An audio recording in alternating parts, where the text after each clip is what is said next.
The Ironheart foundry of Birmingham did not breathe, it roared.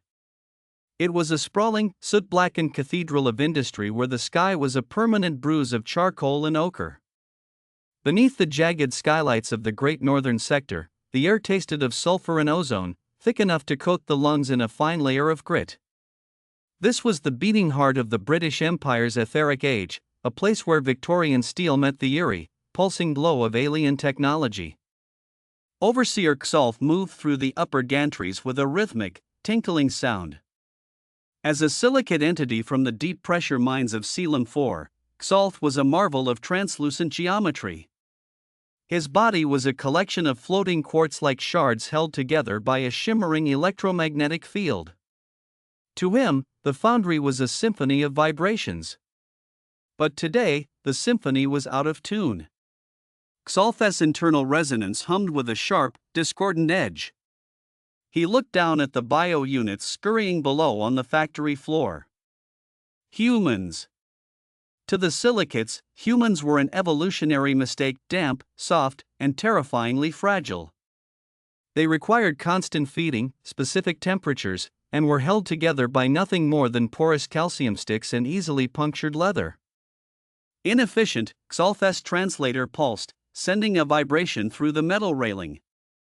His multifaceted eyes locked onto a specific human, Arthur Artie Penhaligon. Artie was a Cornish engineer who had spent 10 years in the heat of the Ironheart. He was a wiry man of 28, though the grime and the deep lines of his face made him look 40.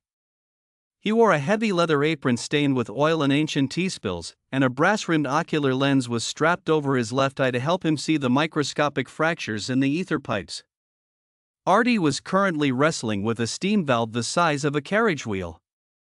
Xolf found himself fascinated by the way Artie's skin, that thin, pink membrane, flushed a deep red under the strain.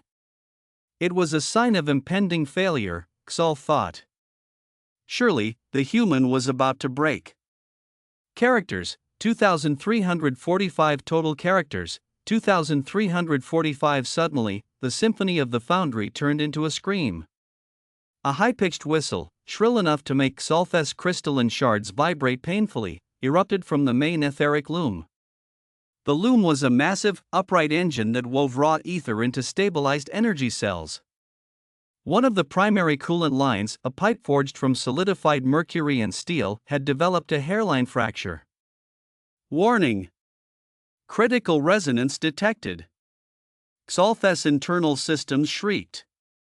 The silicate workers on the floor immediately shattered into defensive glass clumps or retreated toward the vibration-shielded bunkers. Their biology was sensitive. The harmonic frequency of a bursting ether line could liquefy a silicate's consciousness in seconds. But Artie Penhaligon did not retreat. Through the lens of his gantry monitor, Xolf watched in horror as Artie surged forward toward the skulled zone. The air there was now a shimmering haze of blue ether leaks and superheated steam. Penhaligon unit. Abort! Xolf broadcasted, his vibrations hitting the floorboards like thunder. The integrity of your soft structure will be compromised. Evacuate. Artie didn't even look up. He grabbed a heavy wrench from his belt, his boots clanging against the iron floor as he sprinted into the mist. Can't do that, Overseer. Artie's voice crackled over the local comms, sounding breathless and annoyingly calm. If that valve blows, the whole of Birmingham goes up in a blue spark. I've got family in Digbeth who'd rather not be vaporized today. Xolf's shards pulsed a frantic violet. You are leaking red lubricant from your dermis. You have sustained impact trauma. Indeed, in his rush, Artie had been struck by a flying shards of a pressure gauge. A jagged line of blood ran down his forehead, disappears into the grease on his neck. To Xolf, this was a catastrophic failure of the containment vessel. A human losing its internal fluids should, by all laws of xenobiology, cease operation immediately. Artie, however, simply wiped the blood away with a soot-covered sleeve, smearing it into a macabre war paint, and plunged deeper into the steam. Characters, 2,158 total characters, 4,503. The heat in the scald zone was now reaching 180 degrees Celsius. Artie's leather apron began to curl and smoke. Xolf watched through a heat-shielded remote drone, his logic processors struggling to reconcile what he was seeing with what he knew of human limitations. "He is burning," Xolf whispered to himself, the shards of his chest cavity grinding together. "The thermal energy is denaturing his proteins. Why does he not stop?" Artie reached the primary ether gate. To close it, he had to climb a narrow ladder positioned directly behind a venting steam pipe. As he pulled himself up, his left hand slipped. The metal was slick with condensation and oil. Artie's body weight jerked downward, his middle and ring fingers catching in a narrow gap between the rungs. There was a sickening, wet crunch. Xolf's sensors picked up the sound with agonizing clarity. The human structural supports, the phalanges, had been crushed and displaced. The bone was visible through the torn skin, a white splinter against the red. "Medical emergency!" Xolf screamed. "Penhaligon, your manipulator is destroyed. Cease movement." Artie hit the floor, landing hard on his knees. He let out a sharp, hissed breath, a sound Xolf identified as the human pain vent. But Artie didn't cry out. He didn't faint. He sat there for a heartbeat, staring at his mangled hand with a look of profound annoyance, as if his shattered fingers were a disobedient pet. "Bloody hell," Artie muttered. "Not the fingers. I need those for the tea tin." Then, Artie did something that caused Xolf's electromagnetic field to flicker out for 3 full seconds in pure shock. Artie reached into his toolkit and pulled out a pair of heavy-duty iron pliers. He bit down on a piece of leather strapping, his eyes narrowing until they were mere slits of steel blue. With a brutal, practiced motion, he clamped the pliers onto the displaced bone of his middle finger and yanked it back into alignment. A muffled groan escaped his throat, and the leather strap in his teeth nearly snapped. But the finger was straight. He then grabbed a roll of greasy friction tape and bound the broken digits together, effectively making a crude, rigid splint. "There," Artie rasped, his forehead dripping with sweat that sizzled on the hot floor. "Good enough for government work." He stood up. He actually stood up.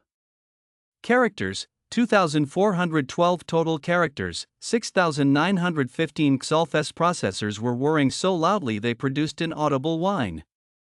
"How?" the overseer projected. "The pain receptors in your extremities should be flooding your central nervous system with incapacitating signals. Your biology is programmed to shut down under this level of structural damage." Artie looked up toward the nearest drone camera. He gave a grim, lopsided smile that didn't reach his eyes.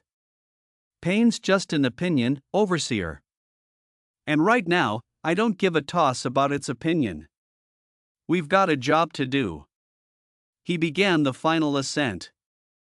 The steam was so thick now that Artie was a mere shadow in a world of white and blue. He reached the great loon's emergency lever, but there was a problem. The lever had seized due to the heat expansion of the housing. It required more torque than a single human could possibly generate, especially one with a mangled hand. Artie wrapped his good hand around the lever and braced his feet against the casing. He pulled. The muscles in his back cable knotted under his shirt, and his face turned a terrifying shade of purple. The lever didn't budge. "It is futile," Xolf called out.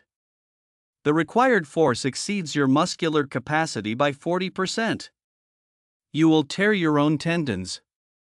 "Shut up, you overgrown paperweight," Artie growled through clenched teeth. He needed more leverage.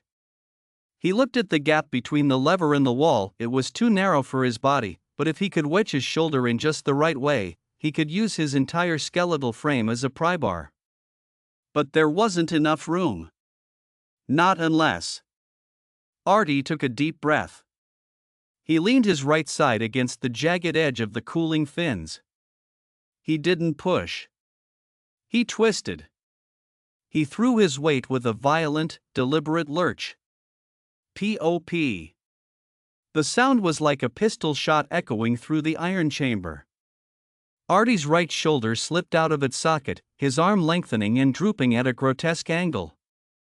Xolth's shards rattled so hard he nearly fell from the gantry. You have uncoupled your own chassis. You are falling apart. But Artie didn't fall. By dislocating the joint, he had gained the extra 3 inches of reach he needed. He jammed his now limp shoulder into the gap, using the bone itself as a wedge. He ignored the white-hot agony radiating from his chest and shoved with his legs. The lever groaned. The sound of metal screaming against metal filled the room. And then, with a triumphant clack, it slammed into the off position. Characters: 2,551 total characters, 9,466. The silence that followed was absolute. The shrieking whistle of the ether leak died away, replaced by the low, dying hum of cooling magnets. The blue glow faded, leaving only the dim, flickering gaslights of the foundry floor. Artie slumped against the loom. His breath came in ragged, wet gulps. His right arm hung uselessly at his side, and his left hand was a taped-up mess of blood and grease. He looked like a man who had been through a meat grinder. Xolth didn't wait for the medical drones. He descended the gantry at a speed that was almost reckless for a silicate, his shards whistling through the air. He landed on the floor, his glowing blue light reflecting off the puddles of ether condensate. He approached Artie cautiously. He expected to find the human dead, or at least unconscious from the sheer biological trauma. Instead, he found Artie fumbling with a small, dented tin he had kept in his interior apron pocket. With his one working hand and his teeth, Artie managed to open the tin. Inside were dry leaves. Tea. Penhaligon, Xolth's voice was soft, the vibrations gentle. You have sustained critical damage. Your skeletal integrity is compromised. Your dermis is charred. Your internal systems are likely in shock. Artie looked up, his one good eye blinking slowly. Yeah. Bit of a rough shift, that. I do not understand, Xolth said, his shards hovering in a tight, confused circle. We silicates are built of stone and logic. When we crack, we cease. But you are built of water and soft tissue. You should have dissolved. Why did you break yourself to save the machine? Artie let out a weak, raspy laugh that turned into a cough. I didn't break myself to save the machine, Xolth. I broke myself to save the people. The machine can be fixed with a hammer and some spit. People, they're a bit harder to put back together. Xolth looked at the dislocated shoulder. The trauma team is entering the sector now. They will carry you to the infirmary. Nonsense, Artie grunted. He shuffled his feet until he was leaning his back against a heavy structural bolt that protruded from the floor. Just need a bit of a reset. Characters: 2,289 total characters, 11,755. Before Xolth could intervene, Artie positioned himself carefully. He looked at the overseer. You might want to look away for this bit, mate. It's not very logical. Artie gripped the structural bolt with his good hand to steady himself. He took a sharp breath, closed his eyes, and with a sudden, violent shuck of his torso, he slammed his back against the iron bolt while twisting his torso. Thud pop. The sound was wet and heavy. Artie's face went bone pale, and for a second, his eyes rolled back in his head. Then, he let out a long, shuddering exhale. He rotated his right arm. It moved. The shoulder was back in its housing. Xolth's internal sensors recorded a spike in Artie's heart rate that should have been lethal. You just performed a manual structural realignment on yourself. Without anesthesia. Without a repair vessel. Artie stood up, wobbling slightly. He tucked his broken, taped up hand into his apron like a wounded bird. In Cornwall, we call that getting on with it. Now, if you don't mind, Overseer, I'd like to get to the infirmary before this adrenaline wears off.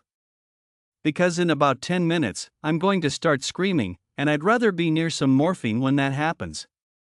As the medical team, a mix of humans in white coats and floating medical spheres, rushed into the room, Xolf stood perfectly still. He watched Artie walk toward the stretcher, refusing to lie down, insisting on sitting upright so he could see where he was going. Xolf opened his internal log, the record that would be sent back to the Etheric Concordat's High Council. For years, the report on Earth had been humanity, low durability, high maintenance biologicals. Suitable for minor labor and artistic pursuits. Not a threat. Xolf began to delete the entry. His shards glowed with a new, sober light as he began to type a new assessment. New assessment, humanity. Do not be deceived by their soft exterior. They are not held together by their bones. They are held together by an illogical, terrifyingly powerful force they call spite and grit. They can override their own biological limiters. They do not break when they are damaged, they simply become more dangerous. Recommendation: total diplomatic cooperation. Do not, under any circumstances, provoke a species that resets its own limbs with a floorbolt. Characters: 2,430 total characters, 14,185. The aftermath of the Ironheart incident rippled through Birmingham like a slow-moving flood. In the pubs of Digbeth and the tea houses of Edgbaston, stories began to circulate about the Iron Man of Cornwall. But while the humans celebrated over pints of bitter, the alien community in the city was experiencing a quiet, profound crisis of understanding. In the weeks following the catastrophe, Overseer Xolf found himself unable to return to his previous routine. He spent hours in the Foundry's observation deck, watching the human shifts with a focus that bordered on the obsessive. He watched them burn their fingers on hot rivets and continue working. He watched them hit their thumbs with hammers, let out a string of colorful linguistic vents, and keep swinging. He had to know, where did the biological end and the grit begin? Xolf decided to visit Artie in the Royal Etheric Hospital. The facility was a strange hybrid of Victorian medicine, smelling of carbolic acid and lavender, and alien healing technology, with blue light baths humming in the corners. He found Artie sitting by a tall, soot-streaked window. The engineer's hand was encased in a complex brass-in-leather brace, and his shoulder was heavily bandaged. On the small bedside table sat a cold cup of tea and a plate of half-eaten biscuits. Penhaligon unit, Xolf vibrated softly as he entered. Artie looked up and grinned. Oi, Overseer. Come to check if I'm still in one piece? Or did you come to fetch that wrench I left by the loom? The wrench has been recovered and placed in the Hall of Industry, Xolf replied, his shards tinkling with a sound like wind chimes. I have come to inquire. My logic loops are stuck. I have analyzed the data from the loom. The heat you endured should have caused your nervous system to collapse within 3 minutes. You stayed for 12. Artie leaned back, looking out at the smoking chimneys of Birmingham. You lot think in numbers, Xolf. You see a temperature, you see a pressure, and you think that's the limit. But humans, we've spent our whole history fighting things that are bigger and stronger than us. We're used to the limits being wrong. Characters: 2,382 total characters, 16,567. Explain grit, Xolf requested, his central shard glowing a curious yellow. It is not in our xenobiological database. Artie chuckled, then winced as the movement pulled on his shoulder. Grit? Well, it's like this. Imagine you're walking home in a freezing rainstorm. Your boots are leaking, your coat is soaked, and your fingers are so cold they feel like they're going to snap off. Logic says, stop. Lie down. It's too hard. But grit is the voice in your head that says, if I stop now, I'll never get to have that hot pie waiting for me at the table. so you keep walking. Not because you're strong, but because you're too stubborn to let the rain win. Xolth was silent for a long moment. So, your resilience is derived from the anticipation of a hot pie? In a manner of speaking, yeah, Artie said, reaching for a biscuit with his good hand. It's about what's on the other side of the pain. For me, it was making sure the loom didn't take out half the city. The pain was just the price of admission. Once you accept that you're going to hurt, the fear of hurting goes away. And once the fear is gone, you can do just about anything. Xolth's shards shifted into a complex, thoughtful pattern. The Concordat believes that pain is a signal to stop. To protect the self. You treat it as a tax. Exactly, Artie said, snapping the biscuit in half. And humans are very good at avoiding taxes, but we'll pay them if we absolutely have to. As Xolth left the hospital, he passed a group of human children playing in the street. They were chasing a clockwork hoop, falling over on the hard cobblestones, scraping their knees, and then jumping back up with barely a second thought. He realized then that he wasn't looking at a fragile species. He was looking at a species of apex survivors who practiced for disaster every single day of their lives. He returned to the Ironheart and issued a new directive. From that day forward, every silicate overseer was required to carry a human morale kit, a strange collection of bandages, thermal blankets, and, most importantly, a tin of high-quality Earl Grey tea. Characters: 2,328 total characters, 18,895 months passed, and the Ironheart foundry was fully repaired. The great loom now hummed with a smoother, more stable vibration, thanks to the modifications Artie had suggested during his recovery. He was back on the floor, his brass-rimmed ocular lens gleaming in the firelight. But the atmosphere in the foundry had changed. There was a new sense of mutual respect, a strange, silent bond between the glass and the flesh. The silicates no longer scurried away when the steam hissed too loudly, they looked to the humans first.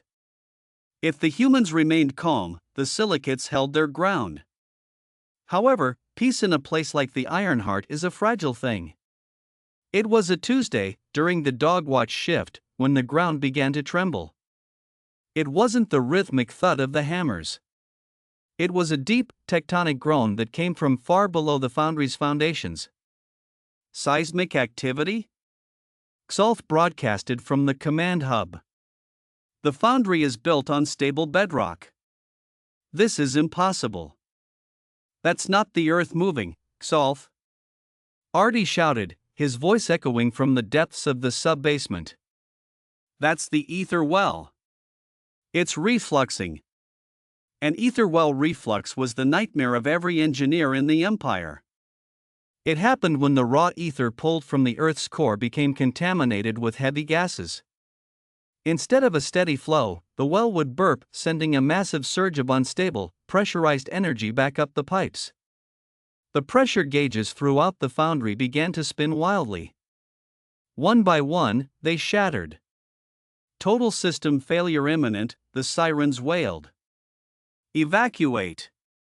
Evacuate! But the evacuation routes were already being cut off. A massive blast of blue fire erupted in Sector 4, twisting the iron gantries like wet noodles and trapping a dozen human workers and several silicates on a crumbling platform suspended over the molten brass vats. Artie was the first on the scene. He saw the trapped men, his friends, his crew. Among them was young Tommy, a boy of barely 16 who had only started last month. Tommy was clinging to a shearing bolt, his eyes wide with terror as the platform groaned and tilted. "Hang on, Tommy!" Artie yelled over the roar of the ether surge. Characters: 2,341 total characters, 21,236. The heat was becoming unbearable, even for the silicates who were further away. The blue ether fire wasn't just hot, it was existentially hot, vibrating at a frequency that began to dissolve the bonds of solid matter. The iron platform began to glow a translucent, ghostly white. Xolth arrived at the edge of the pit. Penhaligon! The structural integrity of the platform is at zero. It is no longer solid matter. If you step onto it, you will fall through. Artie ignored him. He was looking at a heavy suspension chain that had snapped and was now dangling just a few feet away from the platform. I don't need it to be solid. I just need it to hold long enough. He grabbed the chain. It was searing hot, the metal beginning to soften. Xolf watched as Artie's thick leather gloves began to blacken and smoke. The human didn't flinch. He wrapped the chain around his arm, using his own body as an anchor. Xolf, I need you to boost the electromagnetic field in this sector. Artie roared. Use your own resonance. Stabilize the air around that platform so it doesn't vanish. If I do that, I will be exposed to the reflux. Xolf vibrated. I could shatter. Then don't shatter. Artie yelled back, his feet bracing against the edge of the pit. Grit, remember? Do it for the hot pie, you crystalline bastard. In that moment, something shifted in Xolf. The logic of self-preservation, the core directive of his species for millions of years, was overridden by a single, human word. Grit. Xolf moved to the very edge. He expanded his electromagnetic field to its absolute limit, his shards spreading out until he looked like a vast, shimmering star. He felt the ether surge screaming through his consciousness, pulling at his facets, trying to tear his mind apart. The pie, Xolf thought, his logic loops strangely focused. I must ensure the hot pie. Supported by Xolf's field, the air around the platform thickened, slowing the transition of the metal into a gaseous state. It gave Artie the window he needed. He swung out on the chain, his boots kicking against the glowing white metal of the platform. Characters, 2,311 total characters, 23,547. Grab my hand. Artie screamed at Tommy. The boy lunged forward. Artie caught him, the force of the catch nearly wrenching his recently healed shoulder out of its socket again. Artie let out a snarl of defiance, his teeth bared in a mask of pure, concentrated will. One by one, he swung the trapped workers across the gap to the safety of the solid floor. The last to remain were two silicate workers whose shards had become locked in fear stasis. They couldn't move. Their electromagnetic fields were failing. Artie didn't hesitate. He swung back onto the glowing platform. Each step he took left a charred, smoking footprint on the metal. His boots were melting. Artie, get out of there! Tommy cried from the safety of the gantry. The platform's going. Artie reached the silicates. He couldn't carry them in the traditional sense. Instead, he grabbed the central shards of their forms, the most sensitive part of their beings, and tucked them into the front of his heavy leather apron. The proximity of their high-frequency vibration against his chest was like having 1,000 needles driven into his heart. He turned to leap back to the chain, but the platform finally gave way. The metal disintegrated into a cloud of white sparks. Artie plummeted. No! Xolf's voice wasn't a vibration, it was a scream that shattered the remaining glass in the sector. Xolf did something then that no silicate had ever done. He collapsed his own field, turning himself into a localized gravity well. He dove into the pit after Artie. He caught the human 10 feet above the molten brass. Xolf's shards wrapped around Artie's body like a protective cocoon, his electromagnetic field straining to hold the weight of the man and the two silicate workers while fighting the upward thrust of the ether surge. With a final, explosive burst of energy, Xolf propelled them upward, out of the pit, and onto the cold, hard stone of the main assembly floor. Characters, 2,139 total characters, 25,686. The foundry went dark as the ether well finally exhausted its surge and collapsed back into the earth. Xolf lay on the floor, his shards scattered and dim. He had lost nearly 30% of his mass. His central shard was cracked, his light flickering like a dying candle. Beside him, Artie Penhaligon lay perfectly still. His clothes were charred, his skin was a map of blisters and ether burns, and his hair was singed down to the scalp. The two silicate workers he had saved crawled out from his apron, their shards slowly beginning to reassemble. They were unharmed. Tommy and the other engineers rushed over. Artie! Artie, speak to us. Artie's chest moved. A slow, shuddering breath. He opened his eyes, but they were unfocused. He looked at Xolf, or where he thought Xolf was. Did we? Artie rasped, his voice barely a whisper. Did we get M? We got them, Penhaligon. Xolf's voice was faint, clicking like a broken clock. The bio units are secure. The silicates are intact. Artie closed his eyes and gave a tiny, weak nod. Good. Then. I think I'll take that nap now. The medical team arrived, but this time, there was no talk of inefficiency. The alien doctors worked side by side with the humans, their glowing tools moving in perfect sync with the human scalpels. They spent 18 hours stabilizing Artie. They had to replace part of his skin with synthetic ether grafts and use high-pressure resonance chambers to knit his shattered bones back together. But through it all, Artie lived. Xolf, too, was rebuilt. The other silicates donated shards of their own bodies to replace what he had lost, a gesture of communal sacrifice that was unheard of in their culture. They wanted Xolf to be whole again, for he had become something more than a silicate. He had become a bearer of grit. Characters, 1,988 total characters, 27,674 a month later, the Ironheart Foundry held a ceremony. It wasn't a grand, formal affair with the Queen or the High Concordat. It was a foundry social held right there on the assembly floor, amidst the smell of oil and the sound of distant steam. Artie was there, sitting in a specialized wheelchair designed by both human and silicate engineers. He was still wrapped in bandages, and his ocular lens had been replaced with a new, ether-sensitive eye that glowed with a soft blue light. Xolf stood beside him, his new shards shimmering with a mix of colors. I have a gift for you, Penhaligon, Xolf vibrated. He stepped aside to reveal a table. On it was a magnificent, steaming hot pie crafted by the finest bakers in Birmingham and a pot of tea that never went cold, powered by a tiny, stable ether core. Artie laughed, a deep, hearty sound that echoed through the rafters. You actually remembered. I'll be damned, Xolf. You've got a bit of a soul in that rock heap after all. I have analyzed the concept further, Xolf replied. I have concluded that grit is not merely the ability to endure. It is the refusal to let the universe dictate the terms of your existence. You humans are small, and you are soft, and you are temporary. But you are the only species I have encountered that looks at a God-sized disaster and says, not today.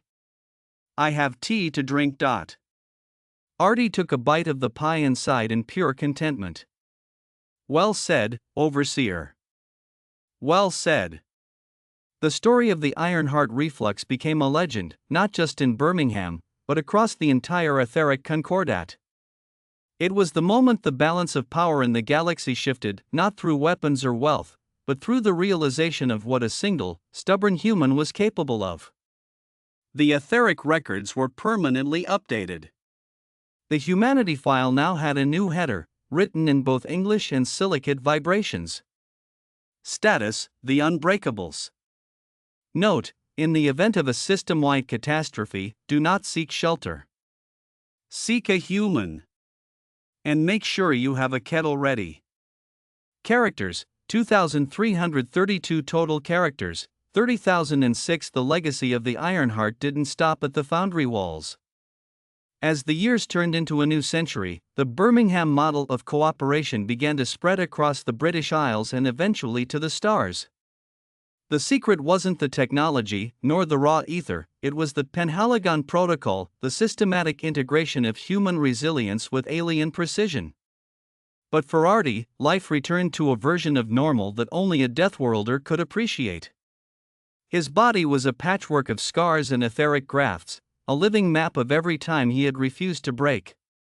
He became the chief engineer of the Ironheart, and his grit lessons became a mandatory part of the apprentice curriculum.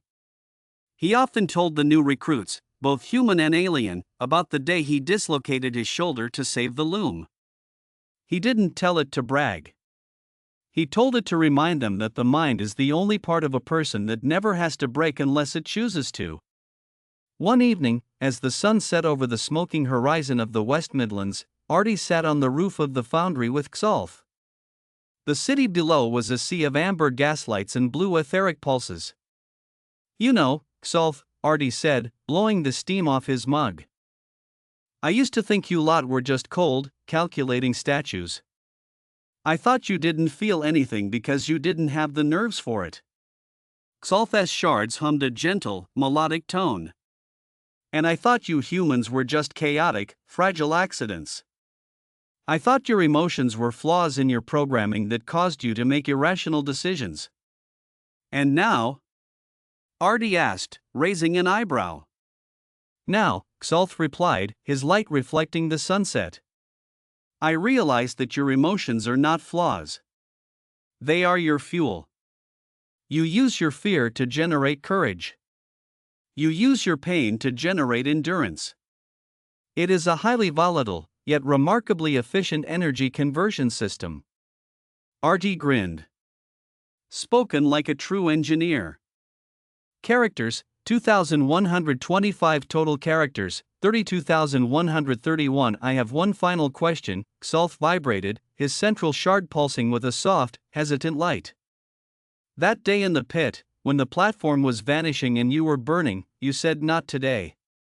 Was that a calculated assessment of the probability of success?" Artie laughed, the sound carrying over the rooftops of Birmingham. "Calculated assessment? Not a chance, mate. It was a lie. I was terrified. I thought I was dead for sure." Xolf's shards rattled in confusion. "A lie? You lied to the universe?" "I lied to myself first," Artie explained.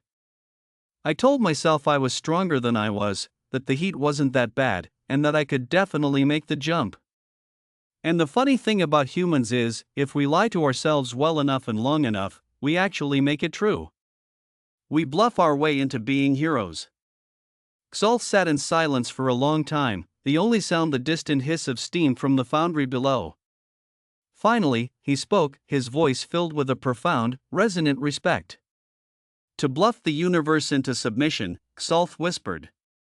"That is the most illogical, magnificent thing I have ever heard." Artie tapped his brass ocular lens and winked. "That's the British way, Xolf. Keep a stiff upper lip, even if the rest of your face is melting off." As the stars began to appear through the gaps in the coal smoke, the two of them sat together, one made of stone, one made of scars, watching over the Ironheart. Below them, the great loom continued to weave, its rhythmic thumping sounding very much like a giant, mechanical heartbeat. Birmingham was safe. The Empire was strong. And somewhere in the dark, a kettle was whistling, ready to fuel the next impossible day. Characters: 1,894 total characters, 34,025 in the decades that followed. Arthur Penhaligon eventually passed away, as all soft structure beings eventually must. He died in his sleep, in his own bed in Cornwall, with a view of the sea and a half-finished cup of tea on the nightstand.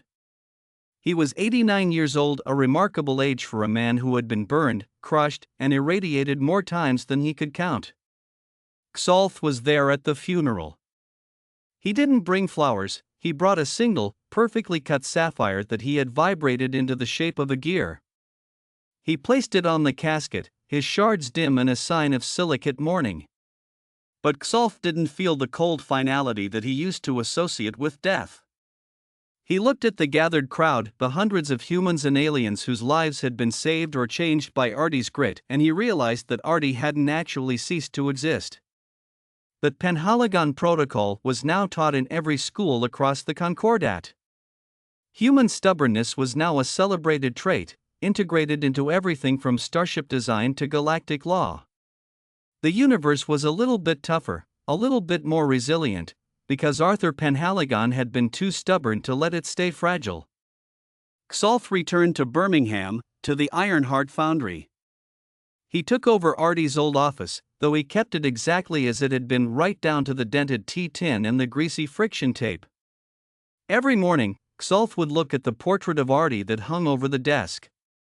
He would pulse his light in a specific, respectful frequency. "The pressure is rising today, Arthur," Xolf would vibrate to the empty room. "But don't worry. I have the tea ready. And I've already told the universe that it's not allowed to win today." And somewhere in the humming vibrations of the great loom, he was certain he could hear a dry, Cornish chuckle answering him back. The Ironheart roared on, its fires never cooling, its spirit forged in the one substance more durable than steel, more powerful than ether, and more eternal than the stars themselves, pure, unadulterated, human grit.